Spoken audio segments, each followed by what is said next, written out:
I never thought anything strange could happen during one of my routine forest checks. My name is Daniel, I'm 29, and I work part-time with a search and rescue unit in Northern Oregon. Most of my shifts are slow, quiet, and honestly pretty boring. I walk trails, make sure no one's lost, note down fallen branches, and head home.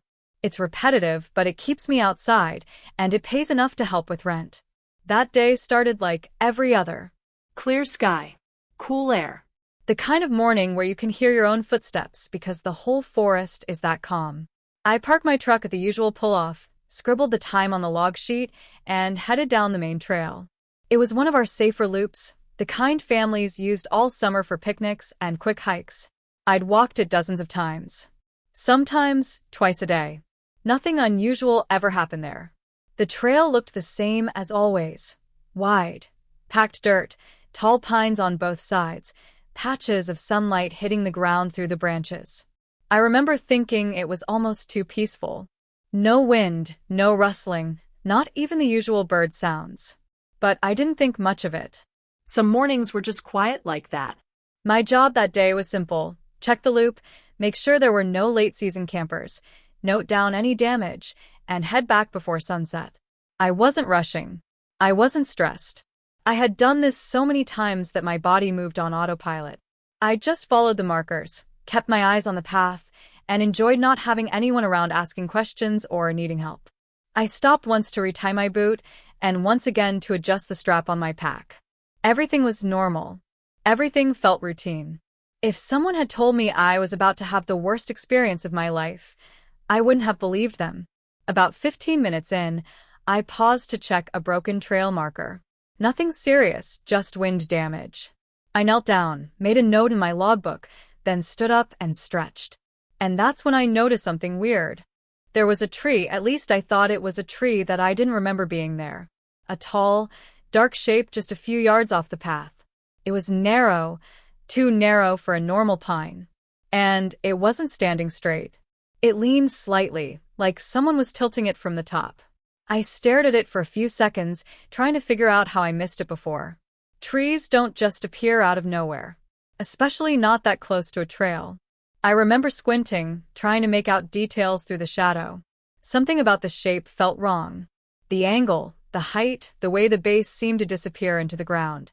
But the part that bothered me most was something simple, something small. It looked like it was facing me. And for a second, I could have sworn it moved. The forest I was assigned to that week was part of a small state-managed area just outside a town called Silver Bend. It wasn't a big place, just a handful of marked trails, a couple of campsites, and a ranger station that looked like it hadn't been updated since the early 90s. Most people drove past it without even noticing the entrance. For locals, it was a spot to walk dogs or take short weekend hikes. Nothing dangerous. Nothing remote. Just typical Oregon woods. It was mid-October, which meant the season was basically over. The summer crowds were long gone, and only a few hikers came through during weekdays. The air always felt colder around that time, even when the sun was out. By late afternoon, the whole forest turned this washed-out grayish-blue, like the light got stuck halfway between day and night. I remember checking the weather before leaving the station. Cloudy but dry. Good visibility. No cloudiness. No storms. Just a quiet evening ahead. Exactly the kind of shift where nothing happens and you end up back home before dinner.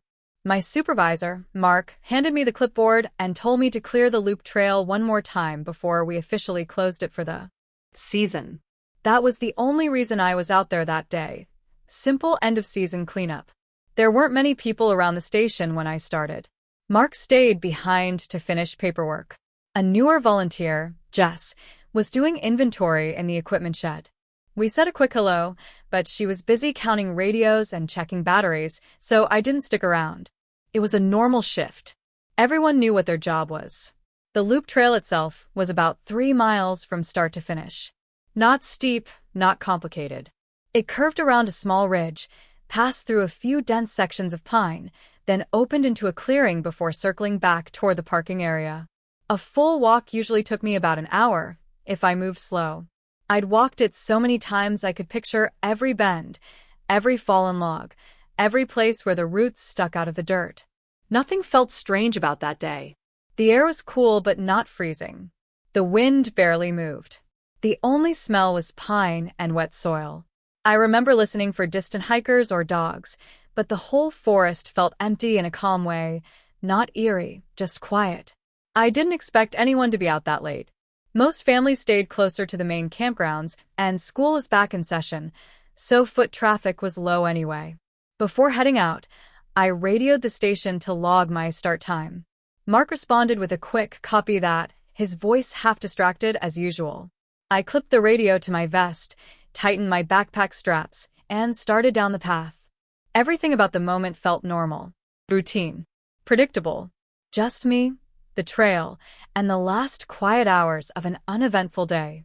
I had no reason, none at all, to think anything was waiting for me deeper in those trees. The first strange thing I noticed wasn't anything dramatic. It was just how quiet the forest felt. Normally, even on slow days, you hear small things, birds clicking in the branches, squirrels running across the underbrush, wind pushing through the needles. But halfway down the trail, the sound just stopped. It wasn't sudden. It was like everything slowly dimmed down to nothing. I slowed my pace without meaning to. It wasn't fear, just instinct. When a forest goes silent, it usually means an animal is nearby or the weather is about to change. I listened for a minute, waiting for something to break the silence, but nothing did. The air felt heavy, like it was sitting still on my shoulders. A few minutes later, I heard something faint behind me. Not footsteps exactly, just a soft shift, like weight pressing into the dirt. I turned around, expecting to see a deer crossing the trail or maybe a stray dog from one of the nearby homes. But the path behind me was empty. The trees were still. Nothing moved. I told myself it was just branches settling, or maybe a rabbit. It was common enough. I kept walking. Another few steps, and I heard it again. This time it was clearer. A slow, deliberate crunch, something stepping where I had just walked. I turned again, quicker this time, but there was still nothing there. Just the long stretch of path fading into the trees. I remember swallowing hard. It wasn't fear, not yet. Just that uneasy feeling like someone is pacing you from far away. As I moved deeper into the thicker part of the woods, the light changed. It always got dim in that section, but that day it felt darker than usual, like the trees were blocking more sunlight than they should. I kept glancing left and right, expecting my eyes to catch something moving between the trunks. At one point, I saw a dark shape near the edge of my vision, just a quick blur, like someone stepping into cover. I stopped immediately, looked straight at the spot. Nothing. No movement. No sound. Just the same line of trees I had seen hundreds of times. I took a breath and kept going, but I didn't look away from the tree for long. The farther I walked, the stronger the feeling got. Not panic. Just awareness. Like someone was matching my pace from a distance, staying just far enough to avoid being seen clearly. Then I noticed something else. The trees ahead looked off. A couple of them were positioned oddly close together, almost touching. That wasn't normal for the path. I knew this trail. I knew where the wide gaps were and where the narrow parts were, but I didn't remember those two trees being so tight. As I got closer, I realized they weren't trees at all. At least, not exactly. They were too straight, too smooth, like vertical shapes someone had placed there. I stopped again, listening hard. And from somewhere deeper in the woods, I heard slow breathing. Not animal breathing. Human. Controlled. Steady. That was the first moment I knew something wasn't right. Something was watching me. And whatever it was, it wanted me to know it. I kept telling myself the breathing I heard was just the wind pushing through the trees, but deep down I knew that wasn't true. It had a rhythm, slow inhale, slow exhale, like someone standing still and trying not to be noticed. I tightened my grip on the radio, but I didn't raise it yet. I didn't want to sound paranoid if it really was nothing. I moved forward at a steady pace, but the forest felt tighter around me, like the space between the trees had shrunk. Every few steps I glanced over my shoulder. The trail behind me stayed empty, but I couldn't shake the feeling that something was just out of view, sliding between the trunks whenever I turned. About 5 more minutes passed before I noticed something that stopped me completely. On the ground, just off the trail, there were footprints. Fresh ones. Not boots, bare feet. Adult-sized. The dirt was damp enough to hold the shape, and the edges weren't softened by wind or time. Someone had been walking through there recently. Too recently. I crouched and touched one of the prints. It was colder than the surrounding soil, like it had been pressed into the ground moments earlier. That was when I felt it again, the breathing. Closer now. Not behind me this time. To my right. I stood up slowly and scanned the trees. For a few seconds I saw nothing, and then, in the dim space between two thick pines, I saw a leg. Just the lower half. Bare, pale, and still. Whoever it was had stepped back behind the tree as soon as they saw me notice. My stomach dropped. This wasn't an animal. This wasn't wind. Someone was out there hiding from me. I backed up to the center of the trail, keeping my eyes locked on that gap. My heart was pounding, but I tried to stay calm. I reached for my radio, pressed the button, and said, "Mark, do you copy?" Static. No voice. I tried again. More static. I checked the battery, but it was full. The signal should have been clear. There was no reason for it to fail. That's when the leg shifted again. Just a slight movement, but enough for me to see the edge of a face behind the tree. Pale skin. Dark eyes. No expression. He wasn't blinking. He wasn't ducking away. He was watching me like he was waiting for something. I took a step back. He stepped forward. Not fully into view, just enough that his foot appeared on the dirt. Slowly. Deliberately. Every instinct in my body told me not to run yet. Running too early can make a threat chase sooner. I kept my voice steady and said, "Sir, you need to come out where I can see you." Nothing. He didn't speak, didn't gesture, didn't respond at all. Then he did something that made my whole body freeze. He placed his hand on the tree trunk. The fingers were trembling, like he was trying to hold himself up. And he leaned out just enough for me to see his full face. He looked exhausted. Sunken eyes. Dirty hair. Clothes that didn't fit. But the worst part was the way he stared at me, like he wasn't looking at me but through me, as if he already knew exactly what I was going to do next. That was the moment I stopped thinking I was alone on that trail. And for the first time that day, I knew I wasn't safe. The man stepped out from behind the tree a little more, just enough for both of us to know there was no mistaking it anymore. He wasn't lost. He wasn't confused. He was watching me with full awareness, like he'd been waiting for me to reach that part of the trail. I kept my hands visible and said, "I'm with search and rescue. If you need help, I can call someone." My voice sounded calmer than I felt. Inside, every instinct was telling me to get out of there. He didn't answer. He didn't blink. He just tilted his head slowly to the side, like he was studying me. Then he took a step forward. Not fast, just steady. Too steady. I backed up the same amount. He stepped again. So did I. When he reached open trail, I finally saw the state he was in. His shirt was torn. His chest and arms were covered in dirt, scratches, and something that looked like dried blood. His feet were bare and raw, like he'd been walking for days. But what bothered me most was the way his jaw twitched, like he was grinding his teeth even though his mouth was closed. I lifted my radio again. "Station, do you copy? This is urgent." Still nothing but static. He closed the distance another few feet. I forced myself not to run yet. If I sprinted too early, he'd chase. And judging by the size of him, he'd catch up. "Stop right there," I said. "Don't come any closer." He didn't stop. I saw his hands clench, fingers curling like claws. He leaned forward suddenly, his whole body tightening, as if he was ready to lunge. That was it. I ran. The trail blurred under my boots. I didn't look back at first, but I heard him, heavy steps pounding the dirt behind me, faster than I expected. Too fast. He wasn't yelling. He wasn't talking. He was breathing hard, almost growling with each exhale. I turned a sharp corner on the trail and nearly slipped. Somewhere behind me, I heard him hit. The same turn skidding on the dirt. I pushed harder, legs burning, lungs tight. I knew the trail well enough to picture what was coming, a split in the path with a narrow side route that led to an old service shed. It wasn't locked. It was my only shot. When I reached the fork, I cut left and sprinted down the narrow trail. Branches scraped my arms as I shoved through. I glanced back just long enough to see him barreling toward me, arms pumping, eyes wide like he wasn't chasing prey. He was hunting. The shed appeared through the trees. I sprinted the last stretch, grabbed the rusted handle, yanked the door open, and slammed it shut behind me. There was no lock, so I threw my weight against it, bracing it with my shoulder.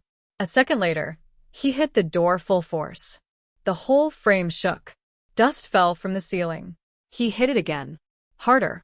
I pressed my back against it with everything I had. I could hear him breathing on the other side, raw, animal-like, desperate. He tried the handle, rattled it, slammed the door again. I felt the metal bend against my shoulder.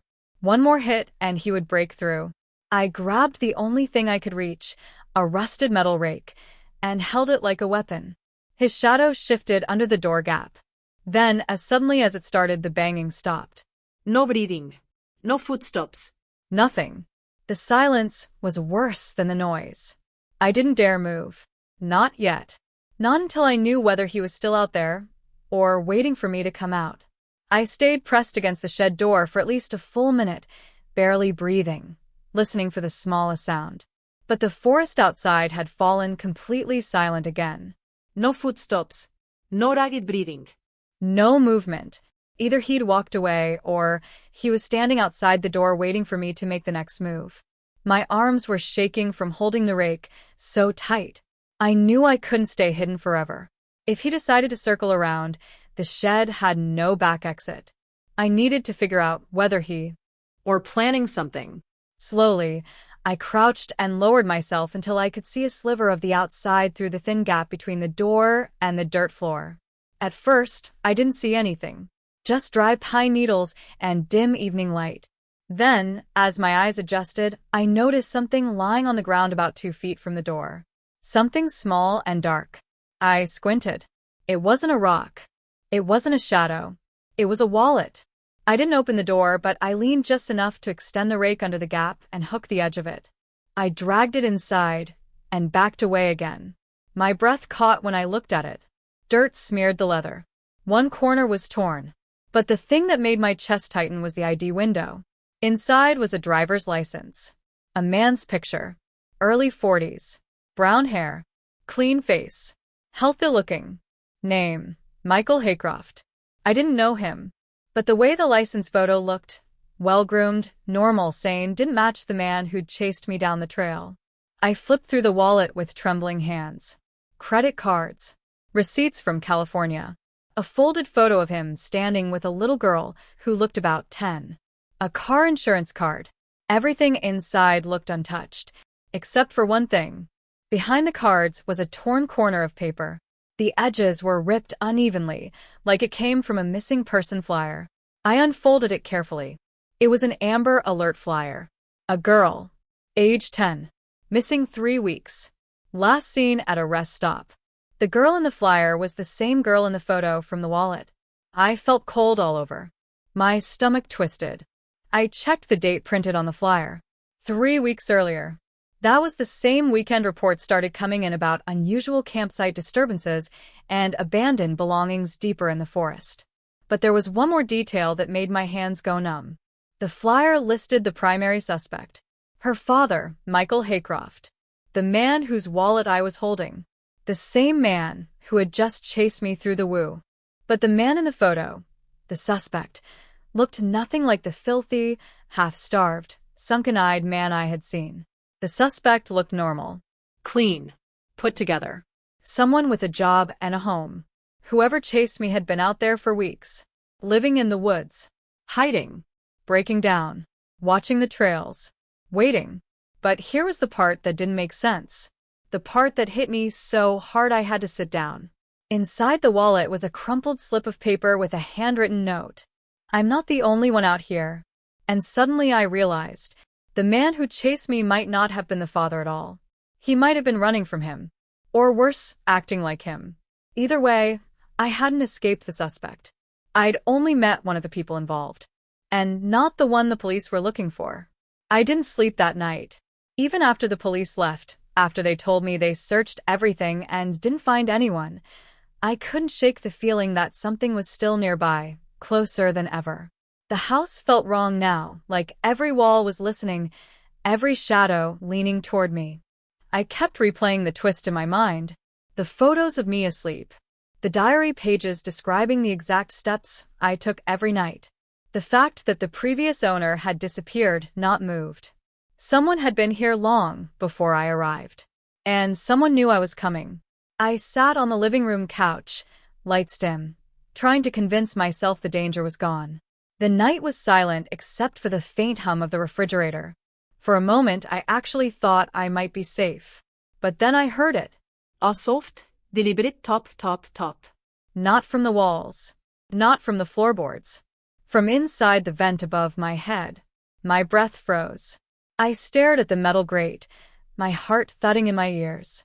The tapping stopped, then came a slow, dragging sound, like fingers crawling across sheet metal.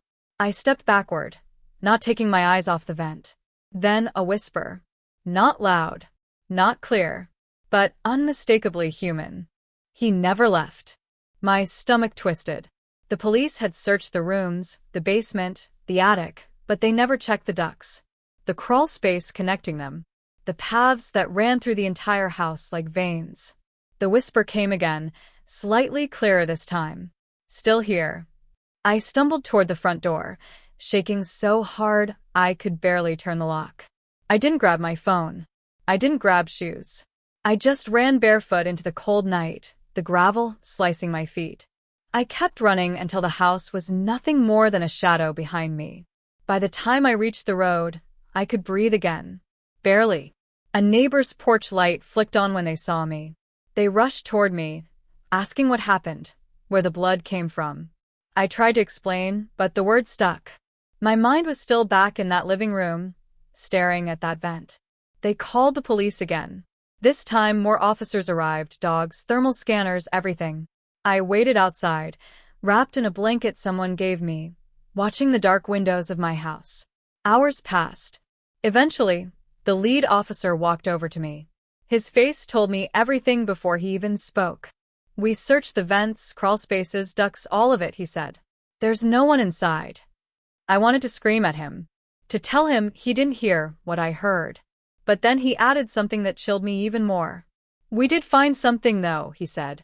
A vent grate in your bedroom was removed recently. Not broken. Unscrewed. From the inside. I felt the world tilt.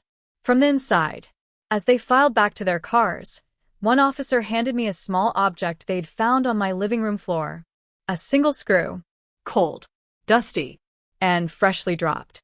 The vent above the couch had 4 screws. Now it had 3. And when I looked back at my dark house, I swear I saw the grate move. Just an inch. Just enough to let someone watch me leave.